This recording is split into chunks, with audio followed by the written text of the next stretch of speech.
Hello. To introduce myself, my name is Claudia Webbe and I'm the Member of Parliament for Leicester East here in the UK. And I'm also the Vice Chair of the Brazil Solidarity Initiative, and I'll be chairing this evening. You may have heard a bell in the background. We are about to vote. So before I start, we have an announcement about translation. Hello everyone, my name's Matthew from the Brazil Solidarity Initiative. Just to say that you can watch this meeting on Zoom in full in language of your choice, either English or Portuguese.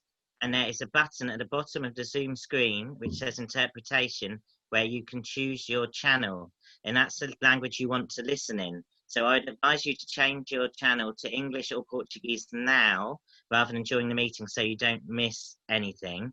If you are joining us now on Facebook or YouTube, please, if you do need translation, move over to the Zoom link which is provided on those channels.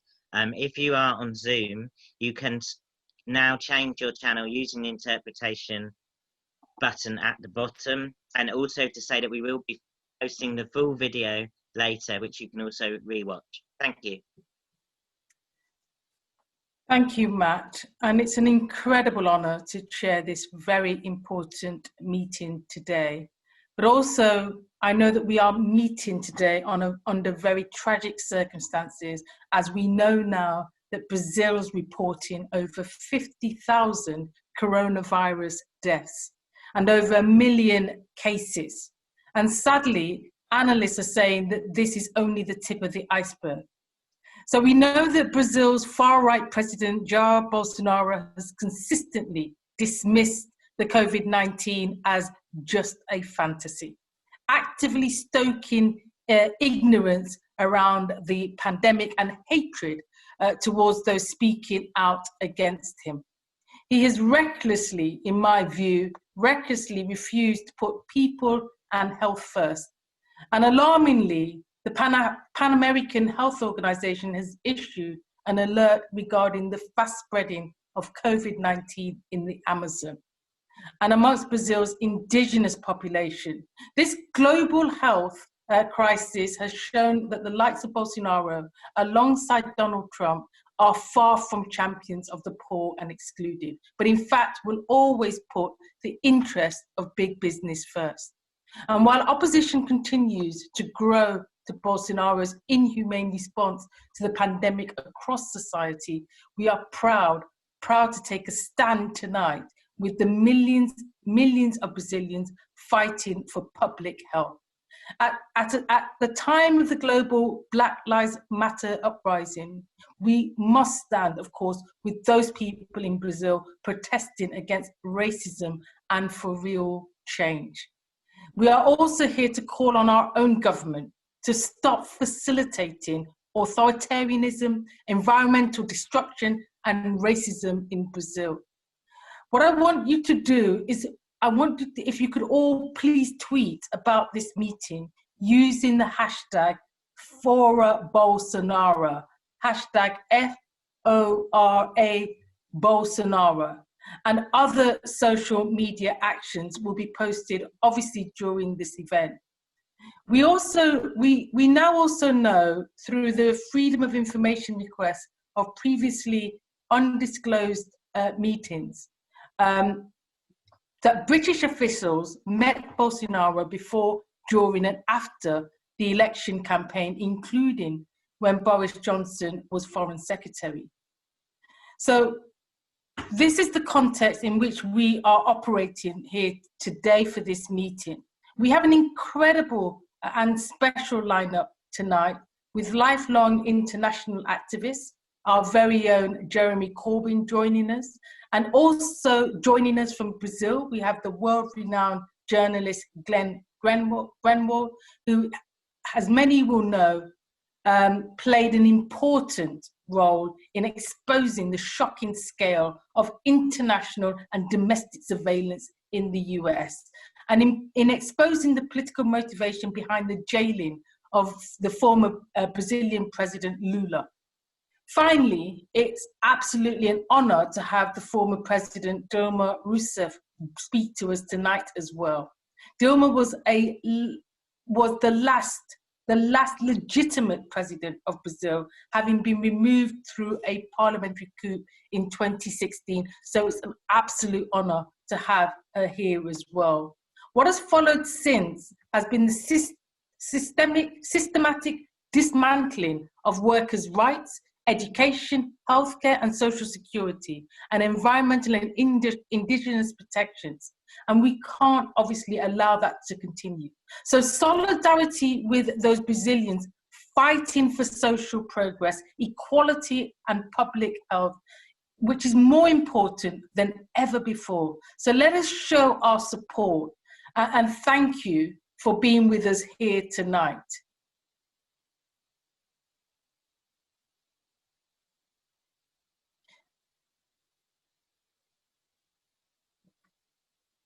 If you require a translation, then please just click the interpretation button. And I don't know, Matthew, if you just want to explain that.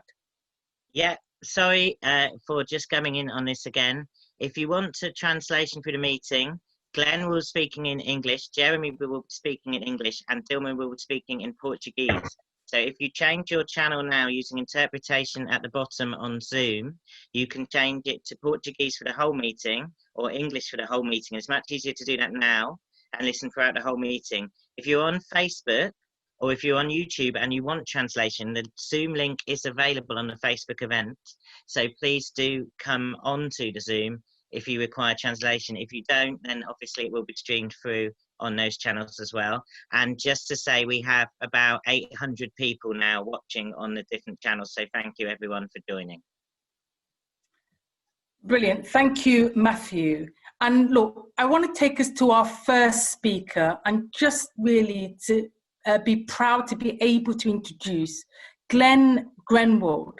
And in introducing Glenn Greenwald, I just want to say a few things about him. I'm delighted, of course, to introduce Glenn because he's an outstanding Brazilian-based journalist. Glenn is co-founder of The Intercept, at which he's currently an investigative reporter.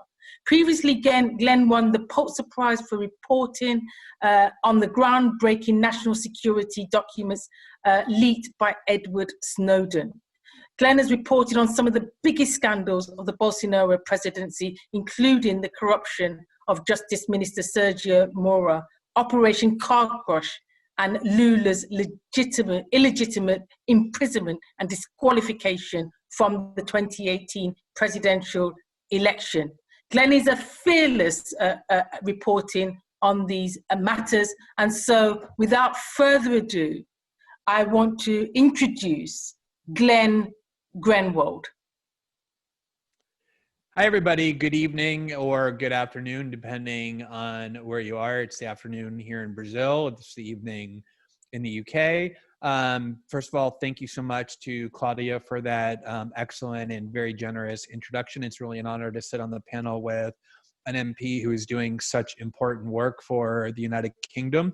And it's also an honor to be on a panel with two of my other political heroes, including Jeremy Corbyn and the former president of Brazil, Dilma Rousseff, whose 2016 impeachment, as Claudia alluded to, was, in my view, the first really serious and grave attack on Brazilian democracy, the deliberate attempt to unravel Brazilian democracy out of anger that the elites of Brazil could not figure out a way to defeat the Workers' Party of former President Lula da Silva and then former President Dilma Rousseff, legitimately and democratically at the ballot box. They had lost 4 consecutive national elections beginning in 2002 through 2016.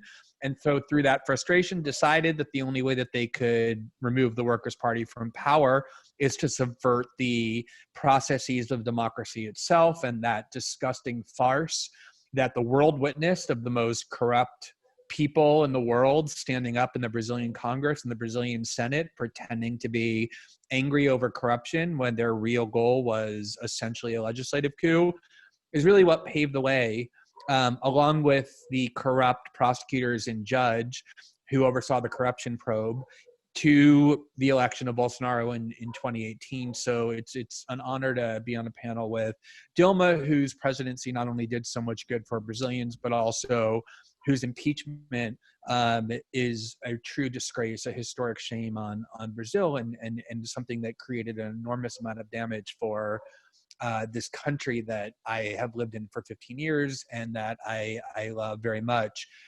The situation in Brazil is indescribably tragic right now because it is plagued by three extraordinary crises at once, all of which are interlinked and can't really be understood without understanding all three of them, because they all feed into and explain and worsen one another. So one of those crises is obviously the coronavirus pandemic.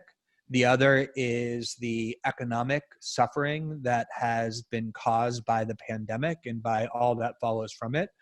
And then the other is the very concerted attack that is continuing to be waged against Brazilian democracy by Jair Bolsonaro and by his movement, an attack that is leading the country to a virtually inevitable reckoning about whether we're going to continue to be a country that lives under the Constitution and the rule of law and democratic principles, which the country created in 1985 when it exited a 21-year military dictatorship that was the result of a coup in 1964, supported by both the United States and the United Kingdom, or whether it's going to revert back to its darkest days of the 60s and the 70s and up to the mid 80s, when the country lived under serious repression, where no dissent was tolerated. So in the midst of trying to confront a hideous pandemic, one that has been made so much worse by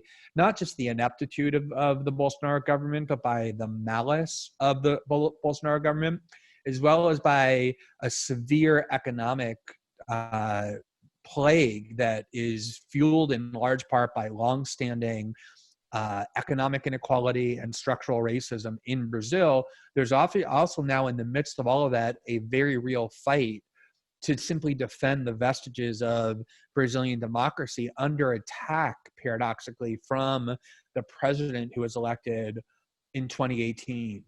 So I just want to spend a little bit of time talking about Bolsonaro and the coronavirus, because I think it has become somewhat of a consensus in the international press that Bolsonaro, among all of the world leaders of major countries, has by far handled the coronavirus worse than any other. But it's really hard to overstate how true that is.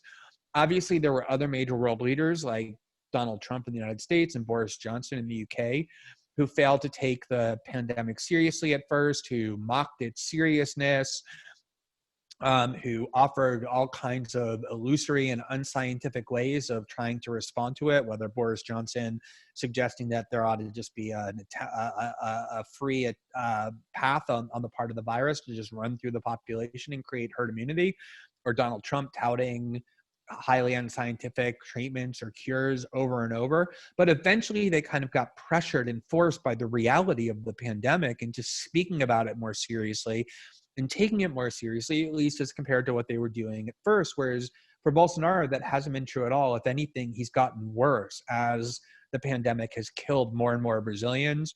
He continues to mock it. He purposely seeks out crowds and, without wearing masks, dives into them in order to encourage other people to do that. Brazil is on its third health minister in the last 3 months, the first of whom, two of whom were either fired or forced to quit because they insisted on following the science, and now a third of whom is in an interim position. He's filled the health ministry with members of the military who have no experience in any kind of health or science matters, let alone dealing with the pandemic. And I think it's fair to say that Brazil is now the epicenter of the COVID-19 crisis in the world.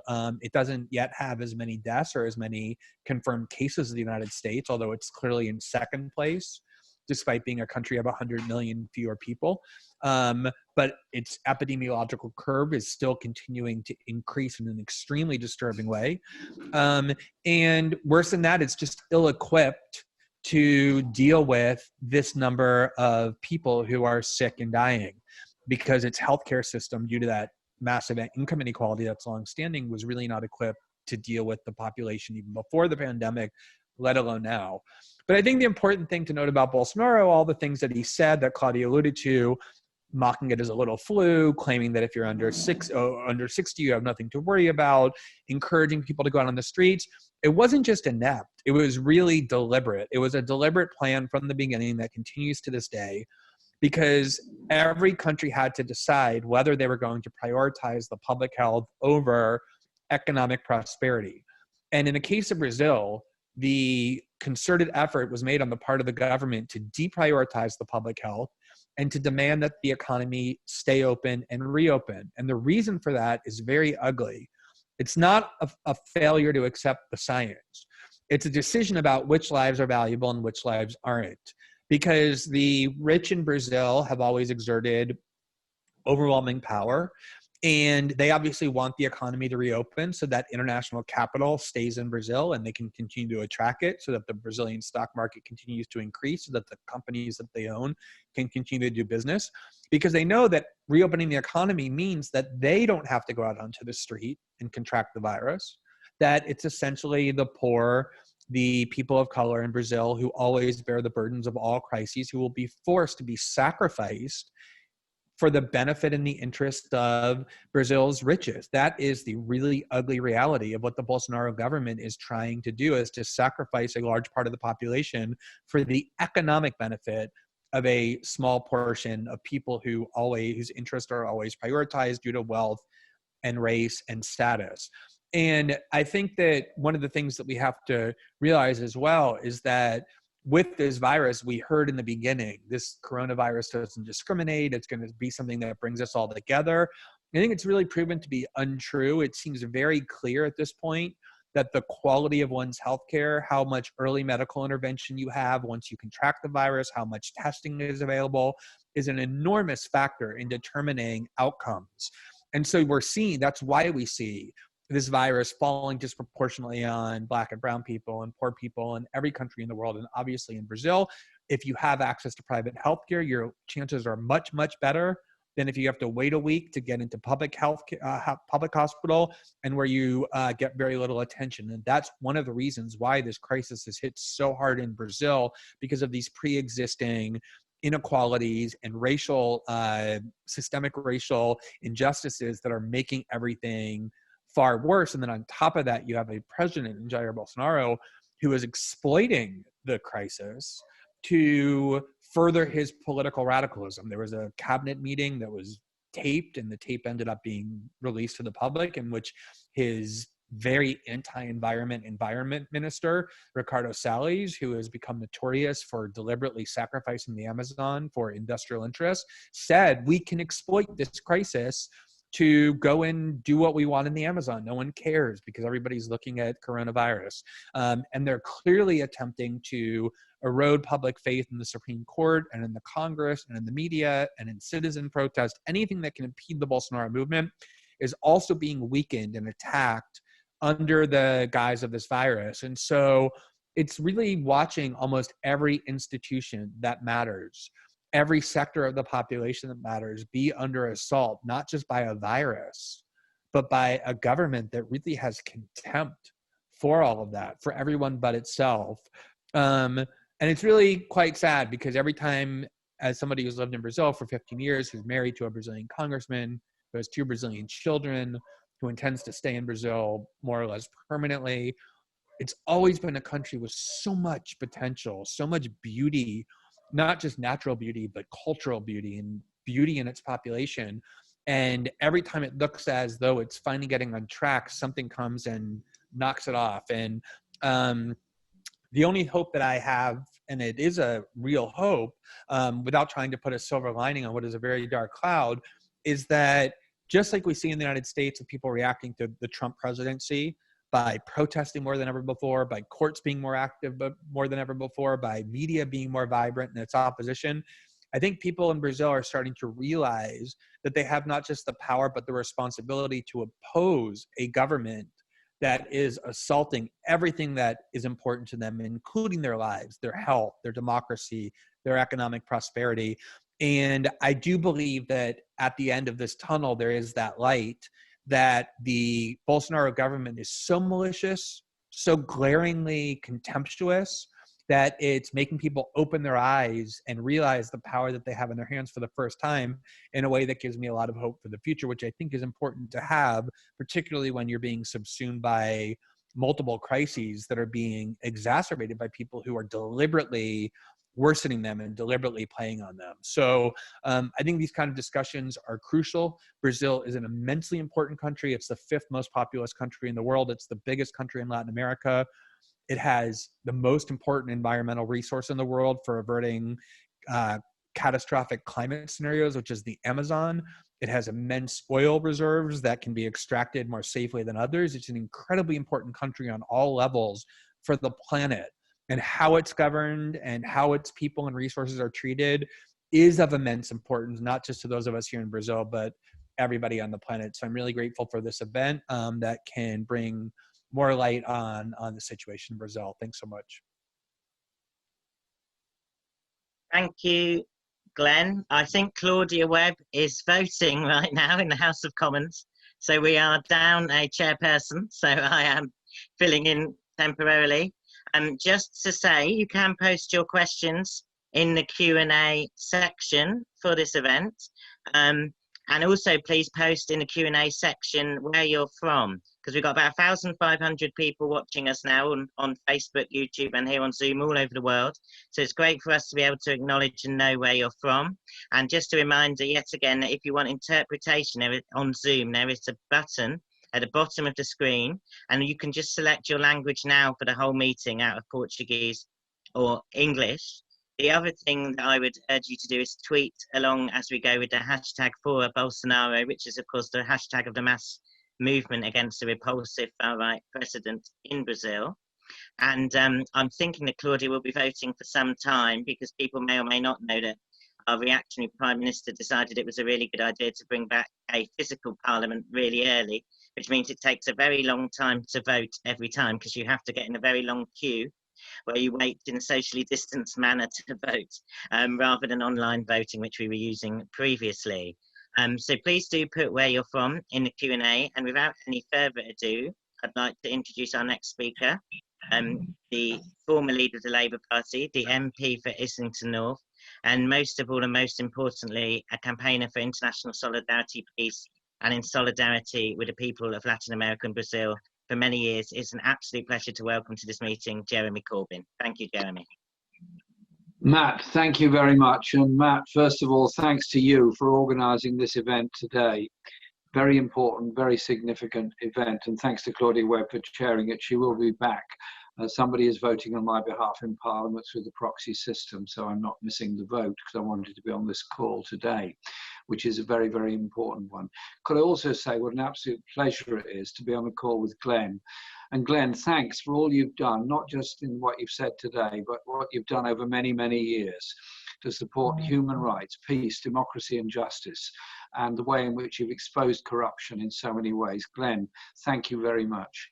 And it's also a great honour to be able to speak on the same platform as Dilma.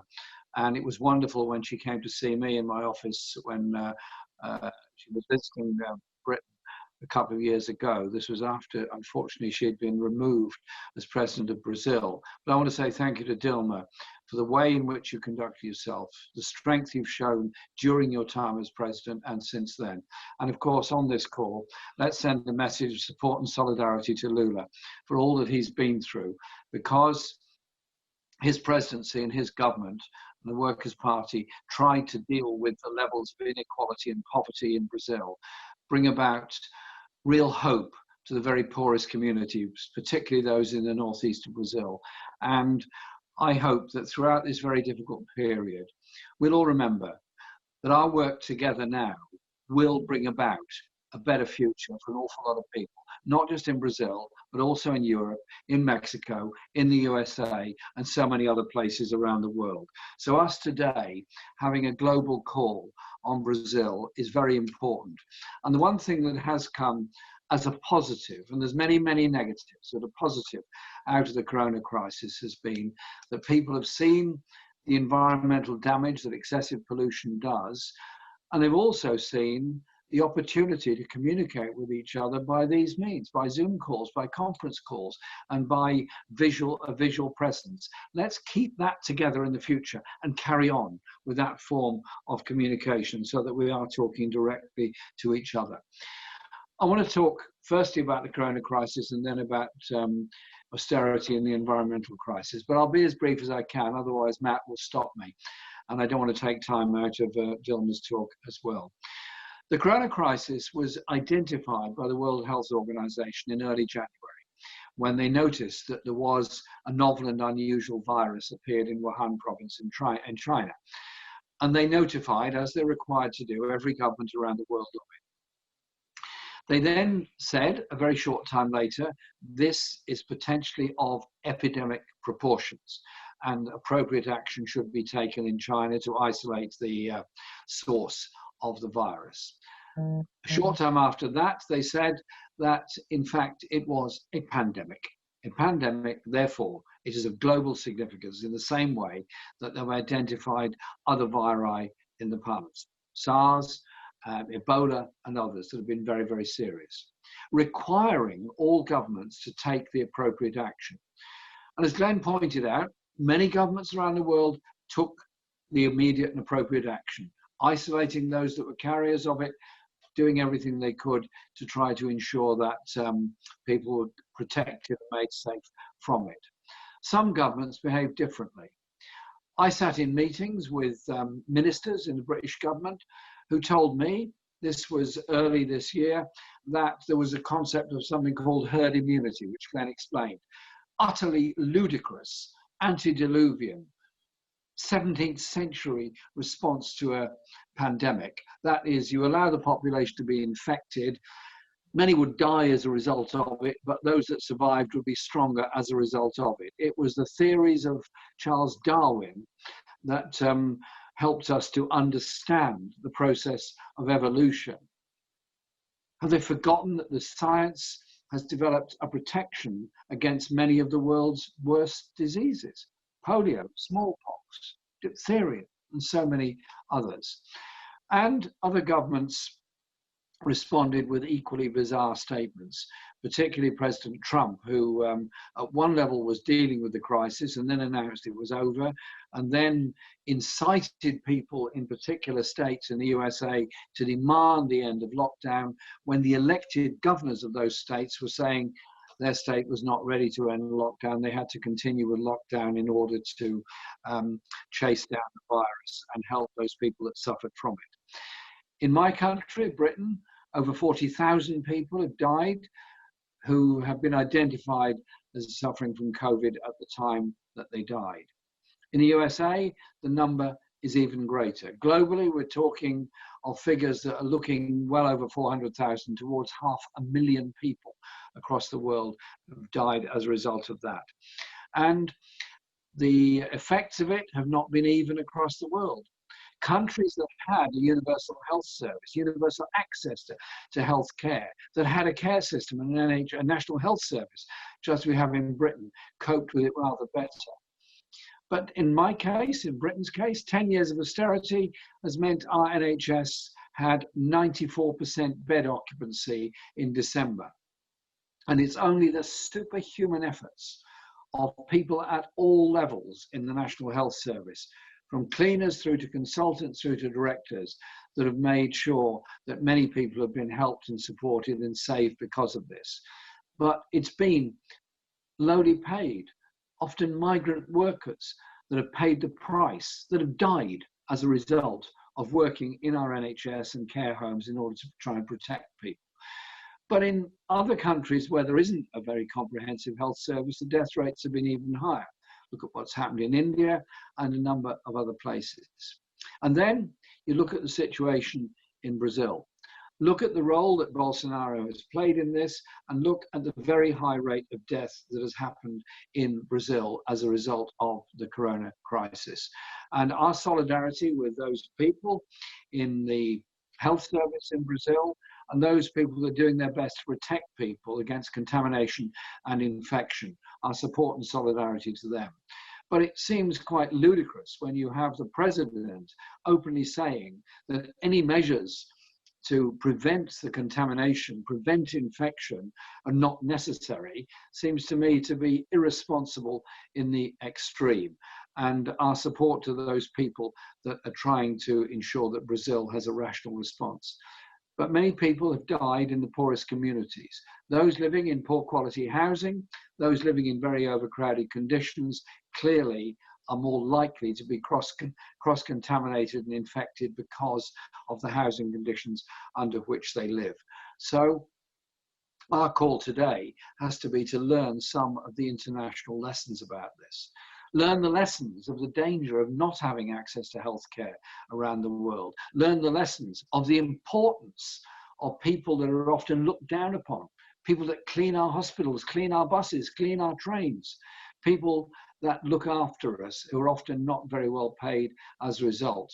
And in the Prime Minister's question time session that we had in our Parliament at the end of March, I asked, yes, a rhetorical question. I said, who's more important now, today, a cleaner in a hospital or a financial speculator against the success or otherwise of our public services? You all know the answer to that. We have to, post-COVID, recognize the value of all those who work at all levels within our society.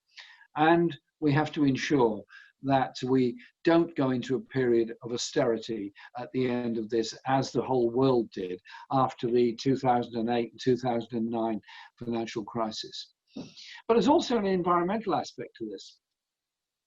Places that are the worst polluted, places that have the least and lowest quality of public health and environmental protection have suffered the most. We cannot go on polluting our planet, destroying our ecosystem, polluting our rivers, destroying the life systems in our oceans without all paying a human price at the end of it. Because of the lockdown, some people around the world, for the first time in their lives, have breathed relatively clean air. For the first time in their lives, young people in Delhi have seen the beauty of some of the wonderful buildings there, and the same goes for other places around the world. And so the message of environmental sustainability and a green industrial revolution that provides jobs and opportunities at the same time as defending our planet for the future, is something that has united people all across the globe. And so when there was universal concern, fear, terror about the burning of the Amazon rainforest, people were saying, well, why is it being done? Is it being done in order for there to be a short-term advantage for those that can briefly exploit the soil riches of a former forest, and which is then laid waste a short time after that?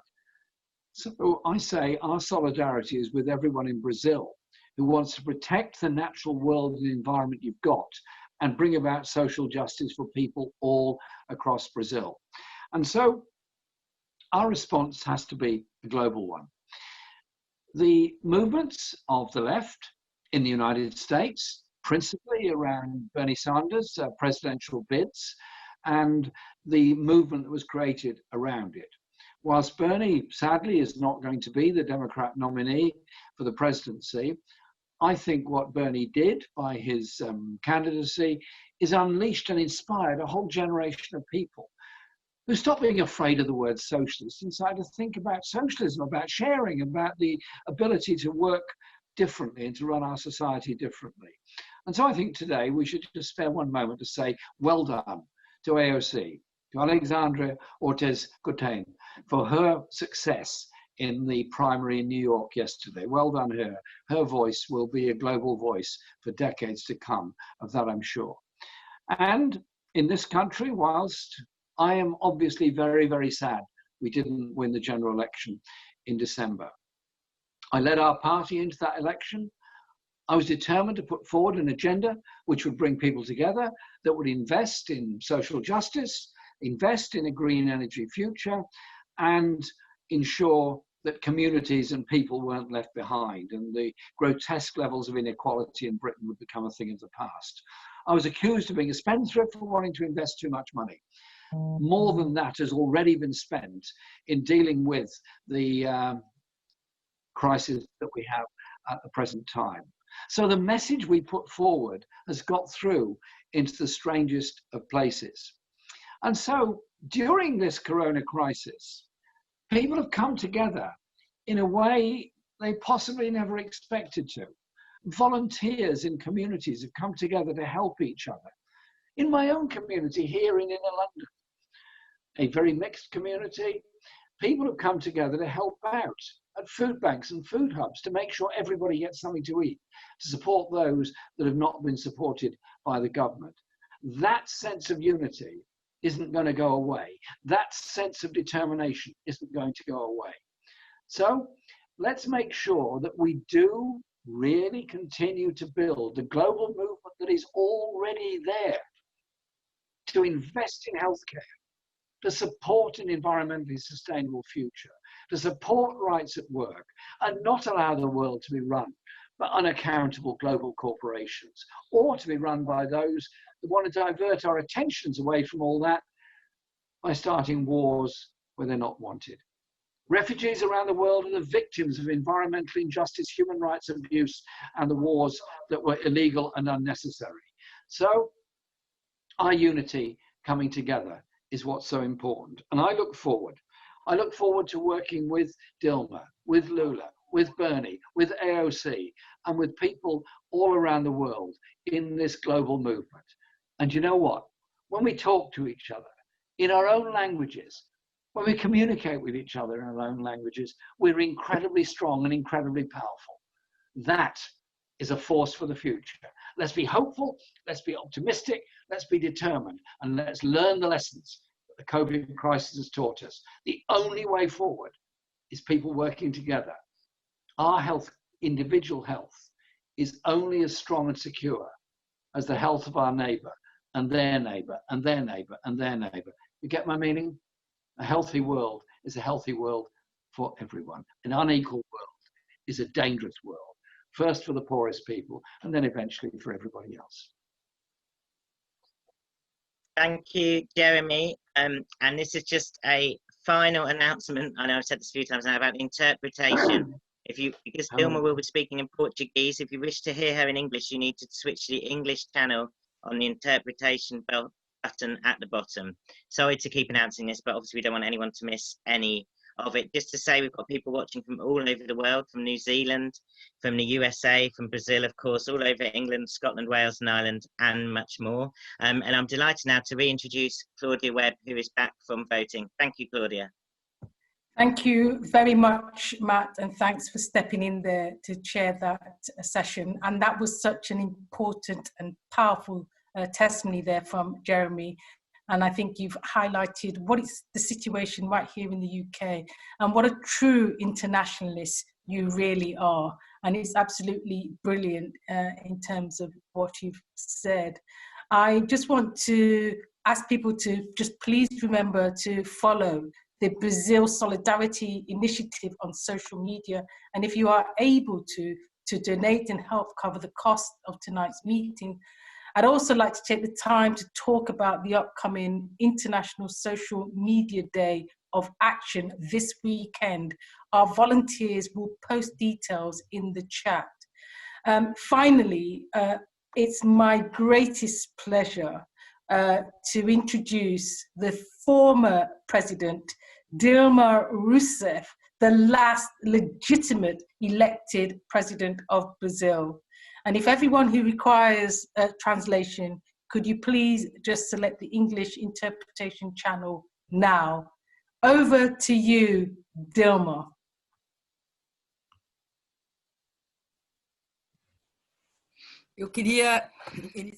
I would like to start by greeting Claudia Webbe, our chair, and an MP who is a true fighter. And I thank you very much for this international solidarity chain that you've supported with Brazil. I would like to also congratulate Jeremy Corbyn, this great leader of the Labour Party, whom I had the honor to visit and who has always demonstrated a huge capacity for international solidarity, something that is fundamental in any country and in any struggle for transformation. And I would like to especially thank Glenn Greenwald. Thank you, Glenn, for having chosen to live in Brazil. And I would like to thank you for two huge contributions that I have watched you deliver. As a journalist, you gifted the world with this. First of all, I would like to refer to the files of Edward Snowden. And somehow I was involved in that when in that leak we found out about surveillance of my cabinet and Petrobras. So thank you for that. But above all, I would very much like to thank you for having revealed something that is fundamental for people to understand the coup in Brazil, which was the destruction of the justice system, when the neutrality of the system was compromised, mainly the neutrality of a judge, and when compromising the impartiality of judging. Glenn revealed through what we called the Vaza Jato, which is a wordplay of car wash with leak. And that was an instrument crucial for the coup in the measure that it tried to destroy by manipulating the justice and the structure of our judiciary in Brazil. They destroyed the Labour Party and former President Lula. I agree with you, Glenn, because in Brazil, we're living a moment in which three crises are taking place at the same time. First of all, COVID-19. This is a sanitary crisis that has to do with the fact that so far, the only effective instrument to fight the disease is social isolation. We have no vaccination. We have no medication to prevent, first, that the disease spreads, and second, that the systems can meet the demand of people who are sick and that could die. This is very serious because the other alternative is almost a genocidal one, which is the herd immunity, the so-called herd immunity. Let them get contaminated, the weaker people will die and everything will go back to normal. That is herd immunity to me. So the COVID-19 crisis makes the economic crisis even worse and intensifies the social characteristics of the society where the pandemic is. What is the effect of this? There is an economic effect. When we force social isolation, the economy is paralyzed. There is a stop in demand and a stop in the production chain. And that leads to an economic crisis. What do countries have to do? They have to know that this will happen and that any thought that puts the economy between closing or opening is a crazy thought, because the economic crisis will happen. If you open up the economy without a minimum control of the disease, it is proven that you will have more economic and social losses.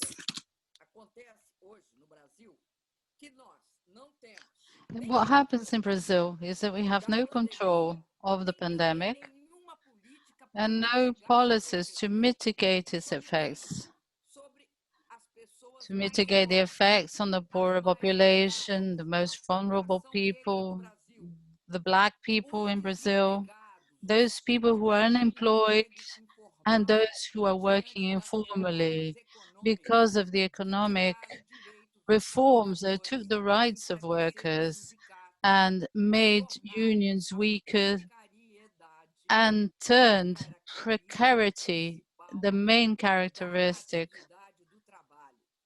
of labor, precarious work, informal work, work that has no security at all.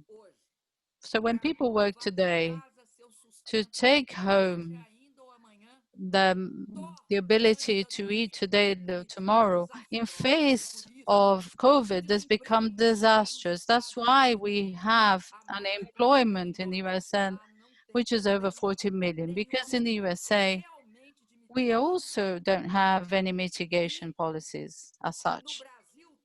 In Brazil, we're getting to 28 million unemployed people if we think about the open unemployment and the hidden unemployment. So you have a situation where the government would have to act. And how it would have to act? It would have to have a basic income, a minimum income for people.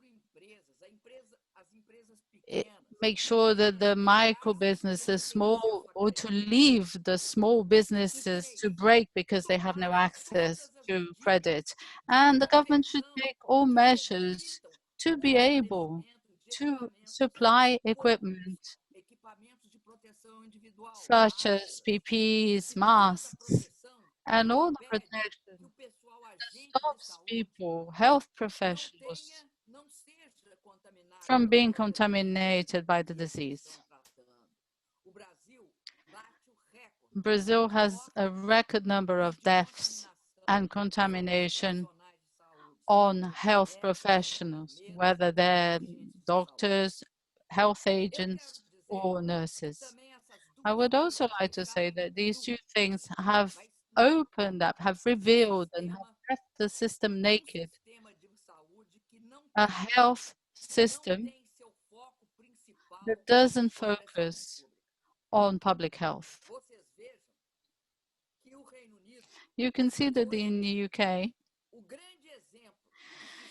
used to be the great example of universal health across the world.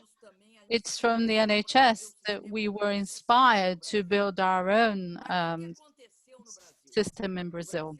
But what happened in Brazil? We never had a commitment to ensure that you had a strong health service, even if it was public. And now,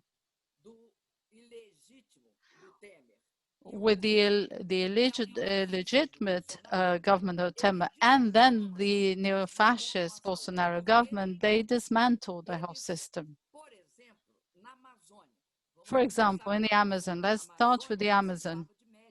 We needed doctors in Amazon. We had towns in Amazon that had never seen a doctor. So for that reason, we had a high mortality in the so-called health districts because they didn't have any doctors. They also didn't have any facilities or equipment to ensure that you had primary care would be provided with quality.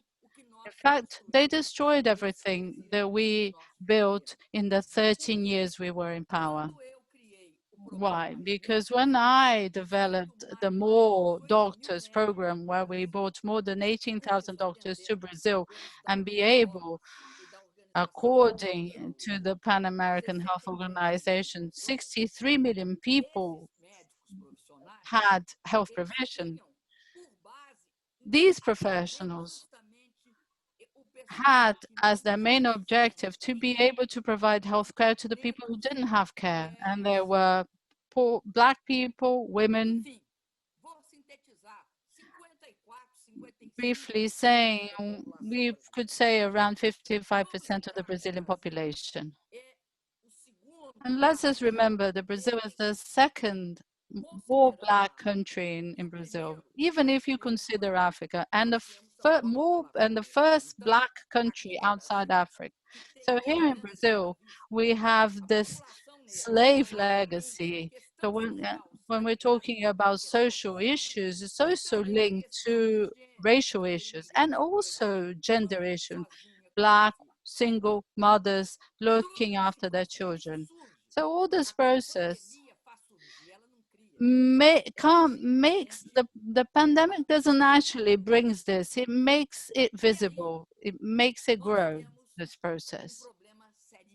So then we have a very serious problem, which is how to deal with the coronavirus, how to deal with the socioeconomic crisis, and you have a government that is against recognizing COVID-19 as being a very serious disease, as having to take very important measures, expenditure, a lot of expenditure, because we need to stop people dying. We need to make sure that people are able to survive when they're in isolation.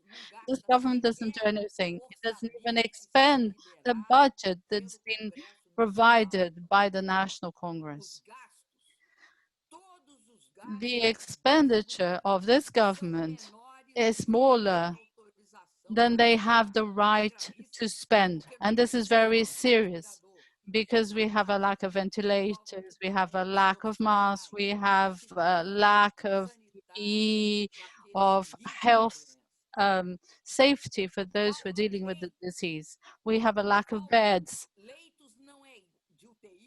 Not just and beds in the ICU are not the same as normal beds. You have a whole load of equipments that you need for people to survive.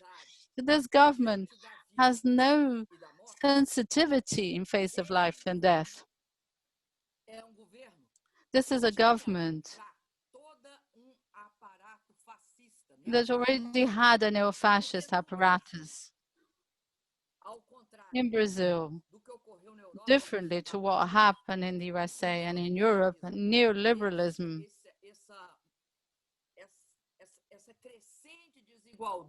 and this growing inequality that is affecting the world.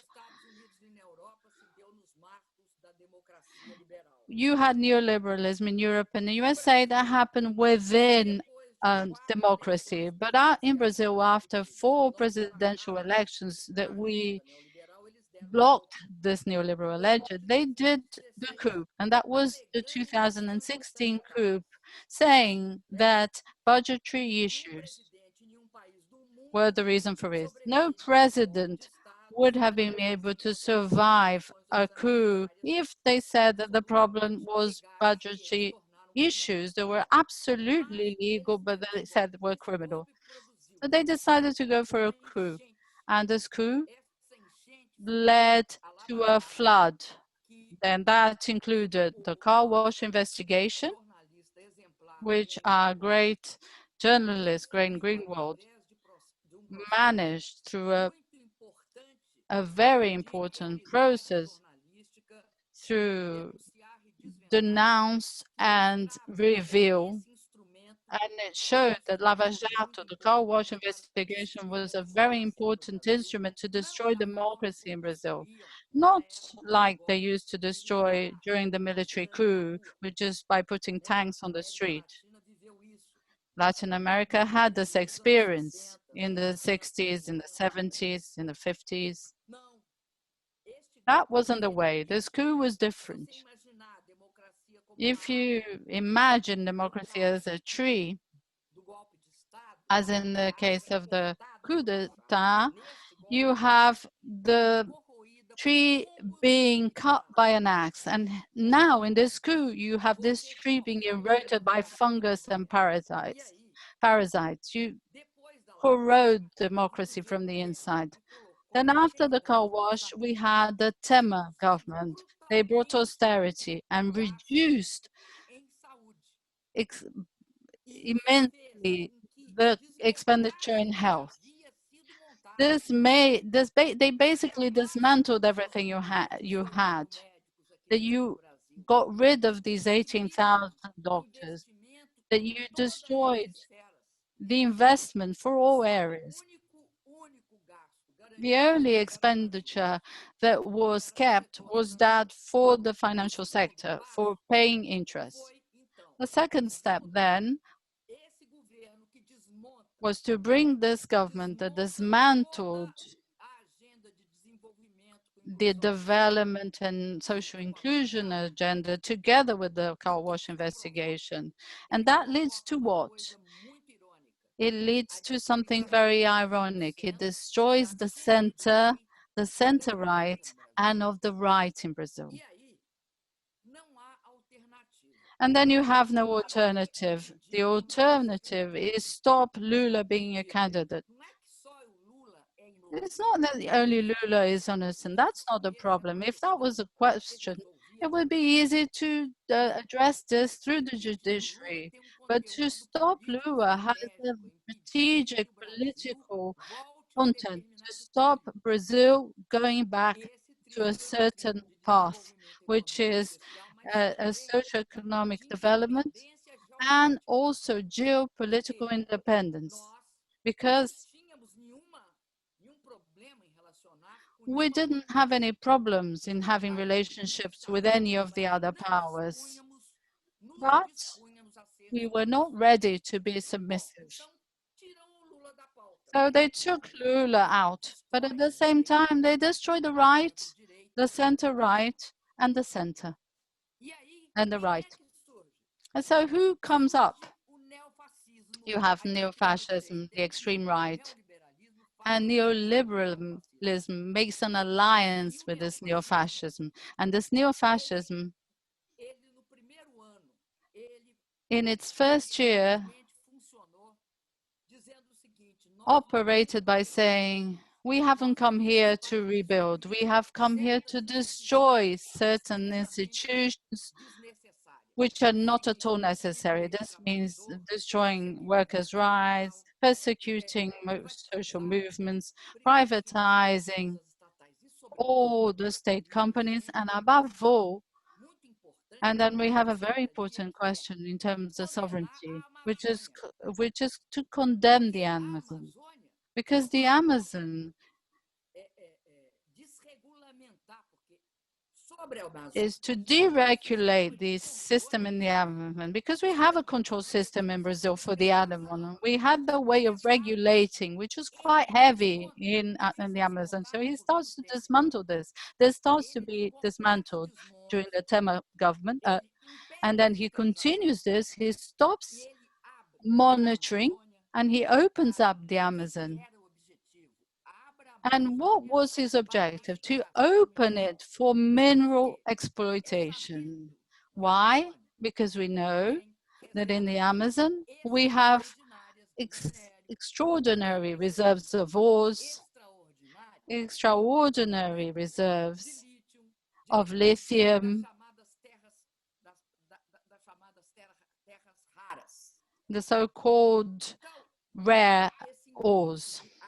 And so we have this drive to open up the Amazon, not only for the agribusiness, but mainly for the mineral sector. So you open up the Amazon, you allow the Amazon to be open. And when he dismantled this control system, he also dismantles all the mechanisms for protecting the forest. We had reduced deforestation. And how do you reduce deforestation? One, by coercion. You need to have coercion. You have to stop the people who want to disforest come in. You need to have to stop the speculation for agriculture, and you need to have all the coercion mechanism from the state, and you need to make sure that deforestation becomes a crisis. So he dismantled this, which is also, but he also dismantles the alternative. So the north of the country, where 20 million people live, are completely unprotected. Two things will happen.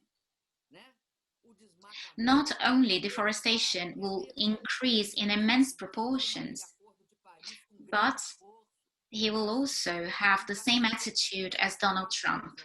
Brazil was part, and it was a fundamental player of the Paris Agreement. He will leave that behind. And not only that, why do deaths have a higher prevalence in the north and northeast in the pandemic? Because there is a huge regional inequality in Brazil. So the dismantling of the healthcare system, which was already fragile in the Amazon, and where we had invested resources, that was completely dismantled. And if you look at Brazil figures at the moment, you will first realize that there is a lot of sub-notification going on. The figures are probably 7 to 9 times higher than what is shown. And besides that, sub-notification is absolutely terrible. There is also a very big difference among groups of people dying. First, Black and poor people, with a disproportionate number of indigenous people dying as well. And the higher concentration of deaths is also in the regions where poverty is a problem in Brazil. Brazil has an issue that is more important than all of the others, the inequality. It is a country that comes from a slave trade and a slave use tradition. The entire society in Brazil is originated from that system, but the elite in Brazil has a vision through which they see the people as invisible. That's why they were capable of supporting Bolsonaro. Now, facing the crisis, Bolsonaro had to, of course, manage the crisis. He had to unite the country, because how do you face a crisis politically? You have to somehow create unity and a common objective. And apart from that, you have to decrease confrontation. You have also got to guarantee that all the resources of the country are focused on that objective. However, all over the world, when we observe, for instance, the former CEO of the European Central Bank, Powell in the United States, they are all defending public expenditure at the moment. It will be a time of debt. Countries will have to increase the size of their debt, and they will have to make sure that people don't die, will have to spend. Workers have to survive. In Brazil, even our dear Jeremy Corbyn mentioned it, not even houses allow people to isolate themselves in the places where there are clusters of people. So there must be ways to protect those populations. In some areas, you don't even have water to wash hands. When we were in the government, we had a structure to take water where it was dry. How did that structure completely disappear now? Bolsonaro is definitely a problem. But besides that, Bolsonaro thought it was a great opportunity to do two things. He had to govern and he didn't. He had to manage and he didn't. But he did two things. He first stimulated, just like Trump, he stimulated movements that were calling for a flexibilization of the isolation. And the elite claimed for that as well. The contagion was going up, deaths were going up, and they wanted the rules to be relaxed. Why? Because they don't die. They have guaranteed health care. He also perceived that he could increase pressure to lead to more authoritarianism. So not only he supported protests that were calling for a military intervention and dictatorship, but he also threatened the country to be closed. And he was systematically criticizing all the democratic institutions in Brazil. We defend the following.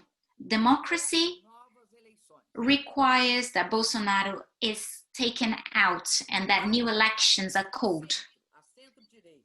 The center right, and the right, who had an agreement with Bolsonaro, considering all the absurds in relation to COVID-19, calling it a little flu due to his lack of solidarity with families who died. These groups, the center and the center right and the right, they are now far from Bolsonaro, but they didn't completely break with him. They just want to restrain him. They want to make sure he's tamed,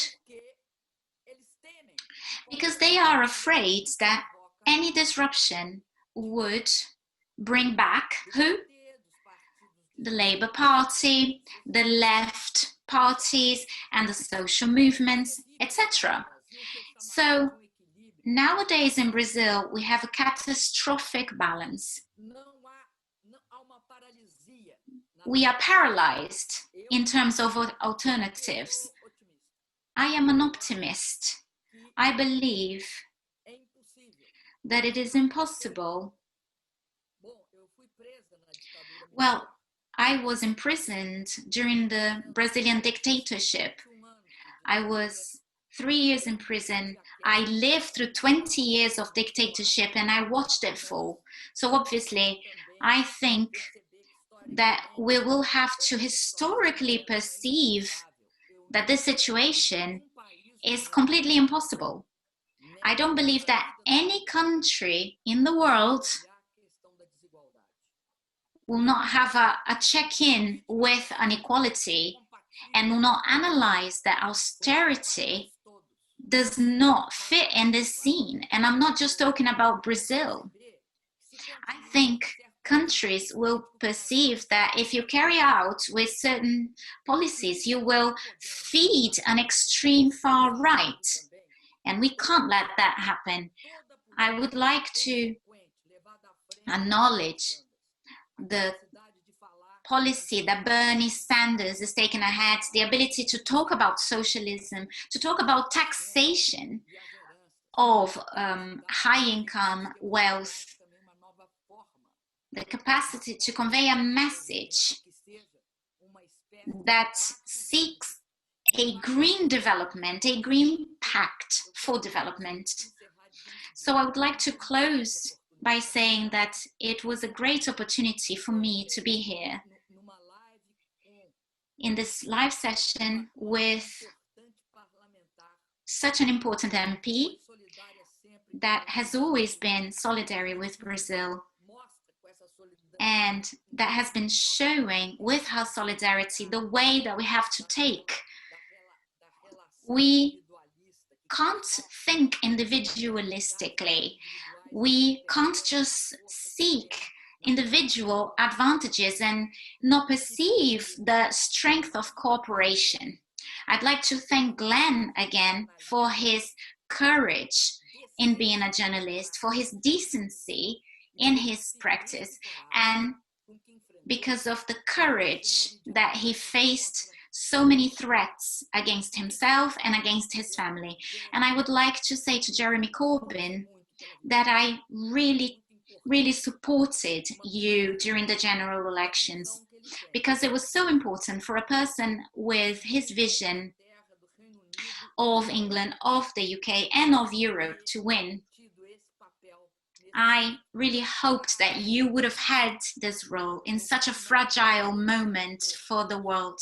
I imagine how important it would have been to have him as the Prime Minister. Former presidents don't normally talk about other people's countries, but I am talking from my heart, from my admiration of his leadership. So thank you very much for inviting me to participate. Thank you so much for that. That was absolutely fantastic and brilliant. And thank you for your kind words, and really for highlighting in very clear terms the situation that we find ourselves in Brazil. The fact that we've got such a person in office fueling hatred, fear, and further demonizing marginalized groups, rolling back the limited gains made on climate change, on racial and sexual equality, and so on. And I remember actually just 20 years ago, Brazil was one of the launch pads for what became known really as the anti-globalist movement. It was here under a radical regional government that the first World Social Forum was held, an attempt to counter the elite gathering in Davos in Finland and so on. Those were the days I remember about Brazil, and I think it's tragic where we've come to now, and you've highlighted so brilliantly the situation. So just thank you for that. We have some questions from our audience who've just been so massively important to all of this debate tonight. They have put so many questions, and I just want to pull out a couple of those questions, if I might, just to put them to the panel. The first question that I can put to the panel is this, and if I might, and it says, the first question is, the far right have shown that they are able to coordinate globally to devastating effect. What can progressive people here in the UK, in the US, in Brazil, and everywhere do to build an international movement to counter them? So if I can ask that to the panel, maybe Glenn, I don't know if you want to start, and then if others can, if Dilma and Jeremy, if you can come in. Yeah, I think the question highlights a really important aspect of even this event, that we have three people on the panel, one from the United Kingdom, one from Brazil, and then myself, even though I live in Brazil, from the United States, that has very similar political patterns where all three countries are governed by a far-right leader and a far-right movement that even a few years ago, let alone a couple decades ago, would have been considered unthinkable. And I think one of the things we need to do as people who oppose this kind of neo-fascist, far-right trend that's taking place throughout the democratic world is, number one, realize that the trends are very similar, that they have created an international movement and use each other's themes and ideas with the recognition that the political trends they're exploiting are not domestic but international. And I think it's imperative that people on the left do the same. And that's why I think, the work that Jeremy has done in forging bonds with leaders like Lula and Dilma and creating an international left are so important. But also we need to do some self-critique as well. And ask ourselves, why is it that in countries that elected Barack Obama, the first African-American in the history of the United States, that 4 elections in a row elected a center-left or left-wing party, like the Workers' Party in Brazil, that was poised to elect one of the most amazing left-wing leaders in British history, and Jeremy Corbyn, instead made these right-wing choices. And I think the reason is because of a lot of the prevailing ideology in these countries has been ones that have forgotten the workers, the working class, people who are marginalized. And so creating a left-wing political project internationally that speaks to the people who feel neglected by a left-wing political project, I think is a really important priority. It's easy to sort of point fingers and identify villains. It's a lot harder to look inward and engage in some self-critique, but I think that's urgent. That's what's most urgently needed. Jeremy, do you want to come in? The response globally to the COVID crisis has been enormous, and it has made people stop and think for a moment. The murder of George Floyd in the United States made people think all over the world. There were global demonstrations in exactly the same way as in 2003 there were global demonstrations against the Iraq War.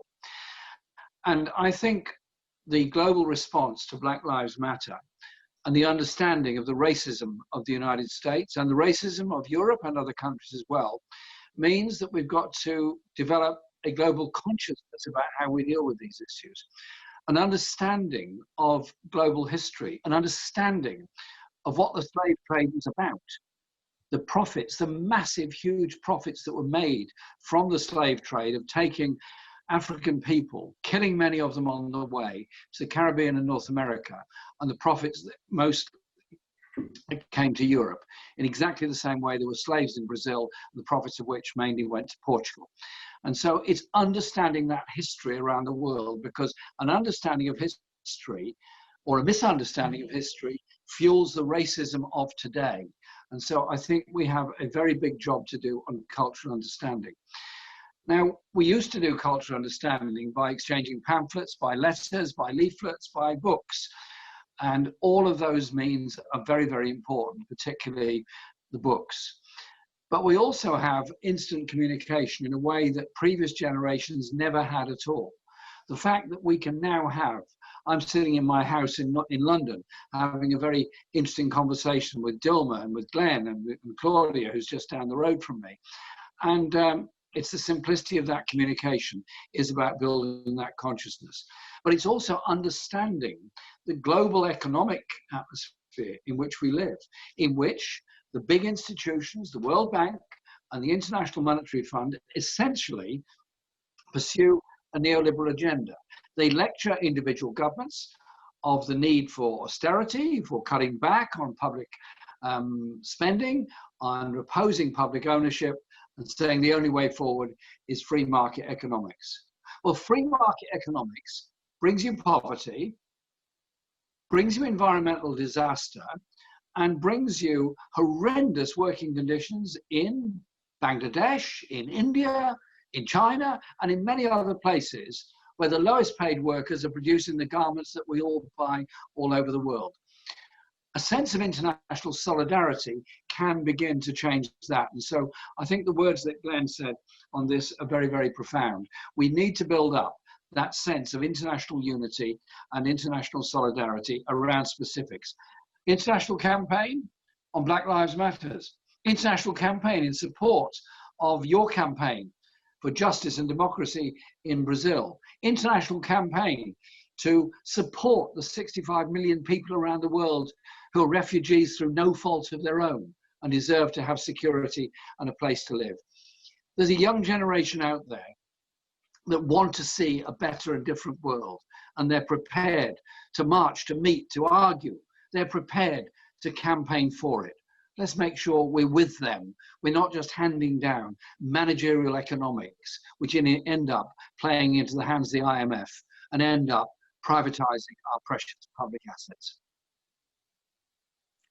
Excellent. And Dilma, just on that question.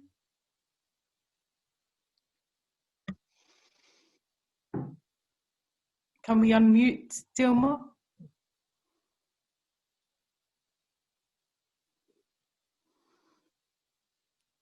Agora eu acho que tá bom, né? I think it's good now.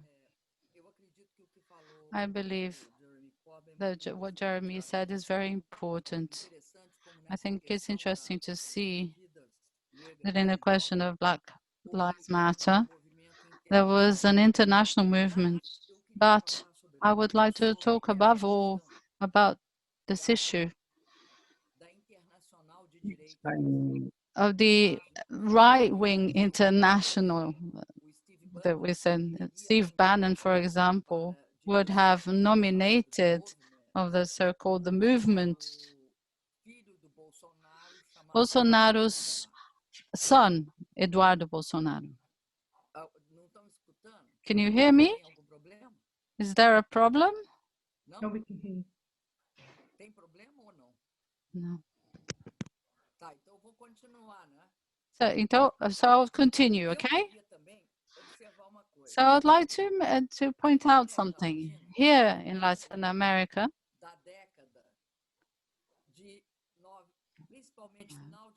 throughout from the end of the 90s and beginning of the 2000s, we had many progressive governments, and we built a relationship that was very strong in the sense that we believed that we would be able to build cooperation between us,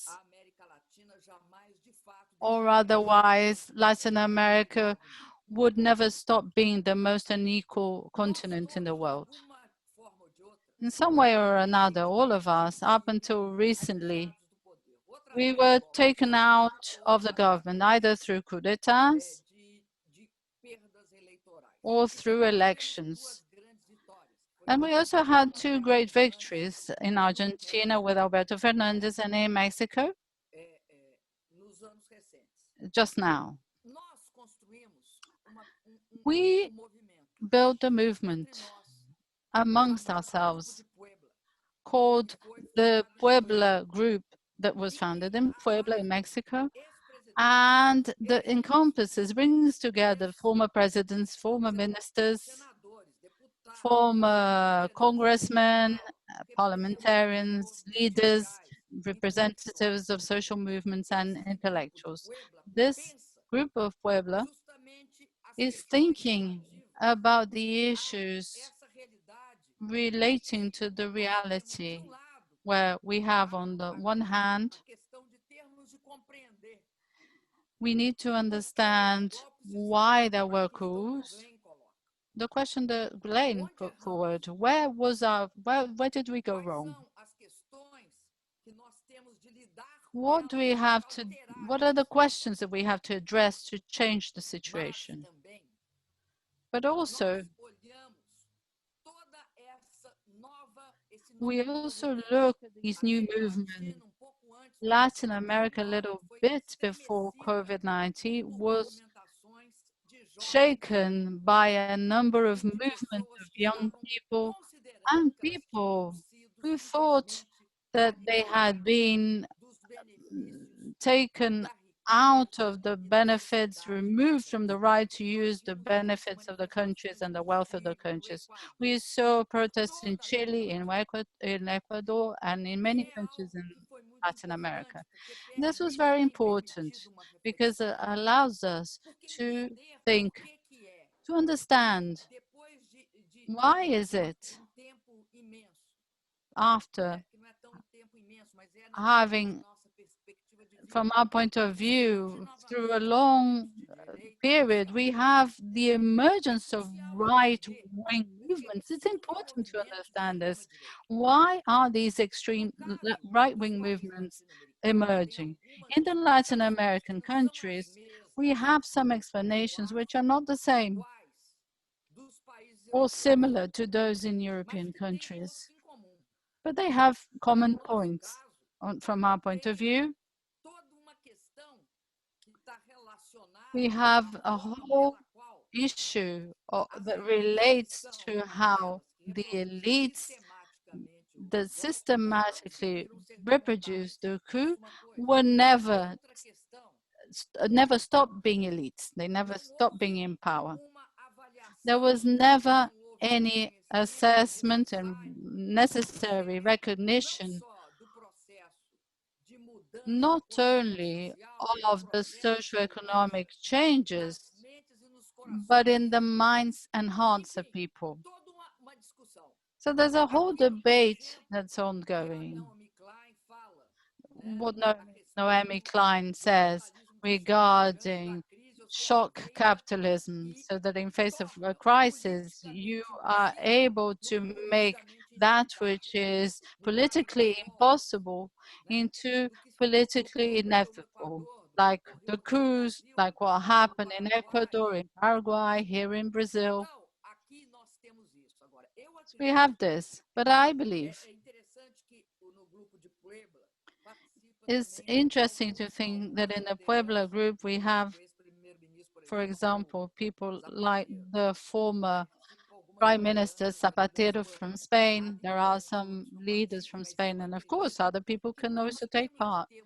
But we need to have a stage, a place to discuss these issues, to talk about the youth issue, to talk about the Black issue. We can't talk about social policy in Brazil if you don't deal with racism in Brazil. It is not possible to talk about inequality in Brazil without dealing with this question. This is something that we learned when we were in government, but that's not enough. What does it mean? Because in Brazil, we have an intimate relationship. What is this process, this violent process of the Brazilian elite who sees its people as a commodity, as things? So each country has its own differences, but I believe that this challenge, the fact that Bannon came over here to Brazil and used all the mechanisms, and really one of the things that we can see this investigation in Brazil is the investigation of fake news, which is the way that he came to power, the use of the social media for his election. And these social media were used in an undue way, because the way he was funded is very compromising. So at the moment, everybody knew this before the election, but today it's implicit that to move towards this and investigate his relationship with the militia and this very gray area of weapons, games, organized crime, and on the other hand, fake news, where somewhere along the line, these two sides will meet. And all this is part. And that is why it's important for us to exchange conceptions, ideas, and debate these issues. Thank you so much for that full answer to that question. It's absolutely brilliant. I've got another question here, if I may put it to the panel. And the question really goes to the heart of the sort of issues around the destructive agendas, really. But what action can we take to stop our own governments and others internationally, such as Trump, for example, facilitating Bolsonaro's destructive agenda, both in terms of the environmental, but both in terms of our environment and for the increasing authoritarianism we see today? What can we do? What action can we take to stop this? And I don't know, can we perhaps, maybe Jeremy, I don't know if you want to start, and then I'll come to Dilma and then Glenn in that order. Is that okay? Yep, very briefly, because I think we're running up against the clock. First of all, thanks for the question. And it is essentially one about international solidarity with the people of Brazil. I have to say that the work done by Brazil Solidarity and many others is very important in informing people in this country about the situation in Brazil, but it needs to be upped a lot more. We need to get that message across about exactly what has happened with the treatment of former President Lula and the way in which Dilma was removed from office, but also the reality of what Bolsonaro is doing on corona crisis, but also the way in which he treats the democratic system and the way he treats the independent legal and judicial system, which is so important in any democracy. So it is a question of solidarity. And the trade arrangements that Brazil enjoys with the rest of the world are a trade agreement with the European Union, obviously trade agreements with other places around the world. In the case of the European Union trade agreement, which Britain at the moment is also bound by, there is a quite clear human rights agenda to the trade agreement, and where a country denies human rights to a citizen, a group of citizens, or systematically, then those trade agreements should be challenged, or in some cases completely suspended. They're quite an important avenue in which to put pressure on those governments. And so what we are doing, a number of us in the British Parliament, is by working in solidarity with Dilma, who's visited Britain and had, I think, a very good reception from the Labour Party and many other people in this country. And we want to work with you on acts of solidarity. But we will be guided by yourselves. It's not up to us in other countries to decide what happens. It's up to you to tell us the work that you want done. But we will do everything we can in solidarity, as we did during the height of the crisis over the burning of the rainforest, but it's not over yet. And we will do so over the corona crisis and the human rights crisis, which obviously exists at the present time. And let's exchange information, understand each other's history, and build that sense of solidarity. And at some point, these right-wing leaders in Britain, in the USA, and so many other countries will be gone. There will be a different future. But if we split ourselves apart as left and progressive movements into 1,000 different pieces, we might be individually very satisfied and very happy, but collectively it will have been a disaster. So we do have to be united around common core aims on human rights, on environmental sustainability, on challenging the power of global corporations, about challenging the power of militarism to start wars, and about supporting those who are victims of all of that, namely the refugee people around the world.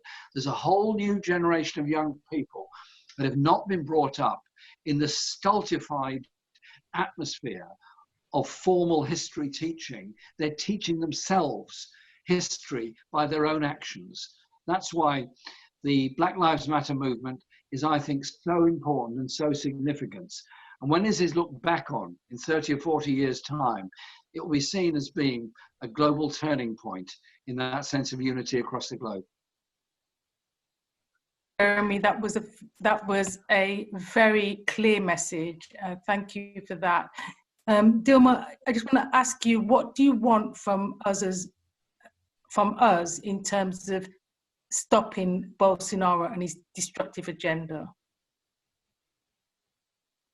If I may put the question like... Primeiro eu tenho de reconhecer. First of all, I have to recognize the importance that you had throughout the campaign when we were denouncing this brutal attack to human rights, which was the campaign Lula Livre, or Free Lula.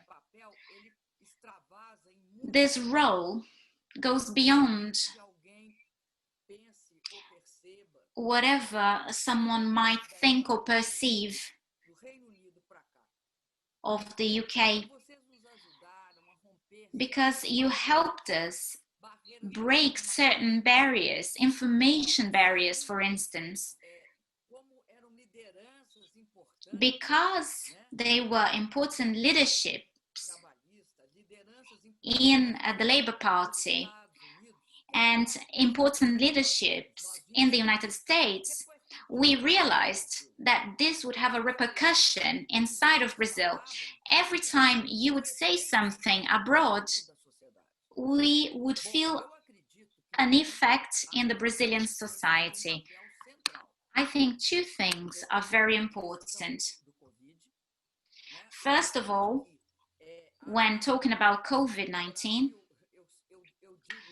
in Brazil, it is very sad to say, but there is an ongoing genocide. This attitude of treating COVID-19 like a little flu and saying that we're all gonna die eventually, so what? Which is the way the president has been taking the pandemic. This goes beyond politics. This is a humanitarian issue. So I believe that this vision is important because it brings effects. It demonstrates a different attitude of certain segments in the UK and in Brazil. It has an effect over the companies, over the media, over a number of different players. Another important issue is the Black Lives Matters, because in Brazil, this is an even stronger problem, an even stronger issue. In the United States, slavery didn't happen in every single state of the country. In Brazil, all 27 states of our federation carried out slavery. There wasn't one region in Brazil where slavery did not take place. Obviously, in the richest places of the colony, there was a concentration of slaves, but they were present all over the territory. And the Brazilian people was born out of that. When self-consciousness increases, in 2010, 54% of Brazilians have self-declared Black or mixed. That's a self-declaration. That is not someone telling another person. It is a subjective analysis and a subjective decision, which means these people understand their origin. Now, a third point that I think is fundamental is the Amazon.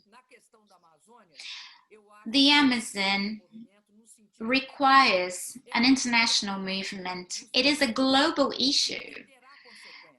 It will bring global consequences. Destroying the Amazon or not looking after it will have consequences, but we have to be careful.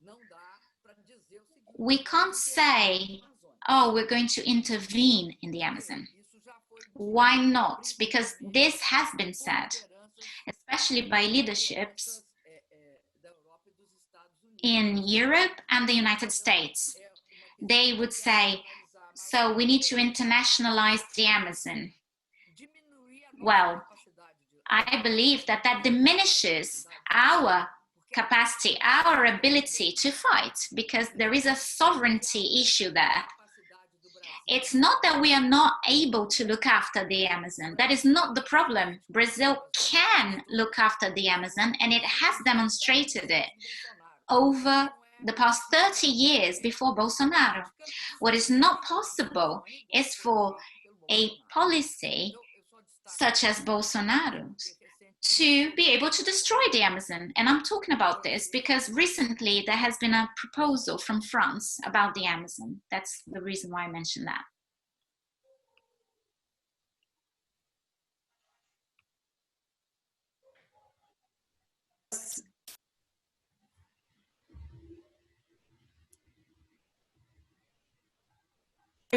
To Glenn to just respond very briefly to that question.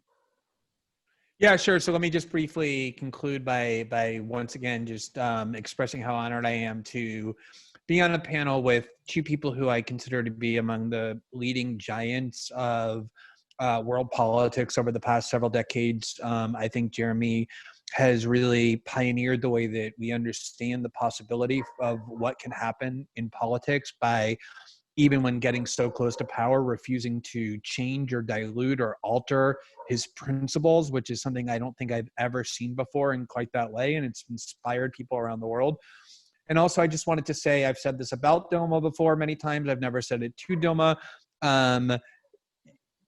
I teach my children about Dilma's life. For people who don't know, she doesn't like to talk about it, but she went to prison during the military dictatorship that ruled Brazil, bravely standing up for basic democratic freedoms, was brutally tortured in prison, and then rose to become the first female president, elected president of a country steeped in patriarchal and sexist traditions, and also is incredibly inspiring in her own way to people around the world for what politics enables people to achieve with courage and bravery and a lifelong of dedication.